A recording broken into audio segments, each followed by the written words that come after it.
कैसे चले जाते? पागल आदमी में कोई ठीक नहीं है दिमाग का कौन हिस्सा उड़ा है पागल। अगर यही पता चलता है कि कौन सा प्रॉपर हिस्सा उड़ा है तो प्रॉपर को ठीक कर। ब्रेन काम कर रहा है, बाकी अंगों को छोड़ दिया। ब्रेन कभी नहीं बैठता है। ब्रेन डेड के बाद दुनिया का कोई डॉक्टर नहीं। बॉडी डेड के बाद उठा लेगा। 3 डॉक्टर जो होते हैं बहुत चैलेंजिंग काम है।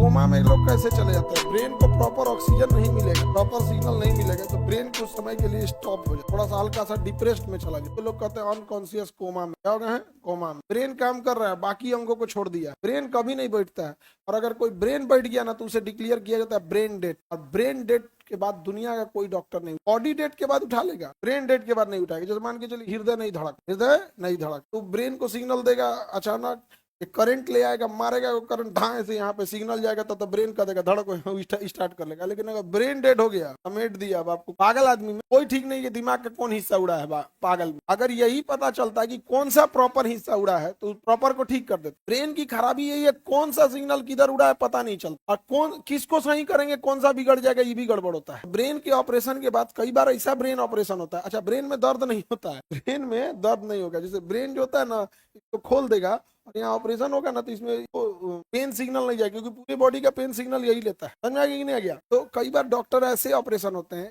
डॉक्टर ऑपरेशन कर रहा है और मरीज से बात कर रहा है, कहता है कि हाथ उठाइए, पैर उठाइए। कई बार मरीज को फिट कर देता है, इसको लॉक कर देगा। सिस्टम आता है कि ये मुंडी पूरा शरीर हिलेगा, मुंडिया नहीं हिलेगा। वो ऑपरेशन कर रहा है, उधर वो गिटार बजा रहा है, गाना गा रहा है, उससे संगीत पूछा जाता है, तुम्हारा फेवरेट फिल्म कौन सा है, गाना क्या है, उसी को लगा दिया जाता है आगे। तो कई बार ऐसा होता है कि गड़बड़ाया। अगर देखो 2 सर्जन जो होते हैं ना सर्जरी के लिए तो बहुत टफ, बट 3 ऐसे डिपार्टमेंट है मेडिकल साइंस में ना बड़ी टफ। एक होता है आपका न्यूरो सर्जरी, ब्रेन की सर्जरी, तो थोड़ा इधर उधर हुआ मौका ही नहीं देगा। दूसरा कार्डियक सर्जरी जो हार्ट का होता है, थोड़ा सा इधर उधर हुआ कोई मौका नहीं देगा वहां पे। अगर कोलैप्स किया वहां पे तो कोई नहीं बचा सकता। बहुत बार हो जाता है ऑपरेशन टेबल पे ही कोलैप्स। और तीसरा होता है ट्रांसप्लांट वाला, चाहे वो बोन मैरो ट्रांसप्लांट करे, किडनी ट्रांसप्लांट करे, लिवर ट्रांसप्लांट, कोई भी ट्रांसप्लांट। ये 3 डॉक्टर जो होते हैं बहुत चैलेंजिंग काम है। बाकी डॉक्टर का भी चैलेंजिंग है बट उनके साथ थोड़ा सा क्या है, सोचने संभलने का टाइम मिल जाएगा। जैसे पथरी का ऑपरेशन करना, कहीं इन्ने उन्ने हुआ तो थोड़ा सा संभाल। आगे बढ़े। टेंशन में ब्रेन का कौन हिस्सा दर्द करता है? टेंशन में रहेंगे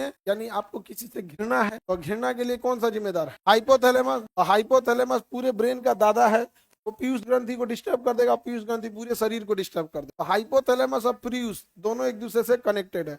ज्यादा इमोशन वगैरह को कौन कंट्रोल करता है? हाइपोथैलेमस। इमोशन सेंटर कौन है? हाइपोथैलेमस। प्रेम, घृणा, नफरत ये सब कौन है? हाइपोथैलेमस। सबसे सही है सेरिब्रम। सबसे सही है कौन? सेरिब्रम। आप जितना पढ़ाई किए हैं वो सब कहाँ है? दिमाग जो लगाते हैं सेरिब्रम।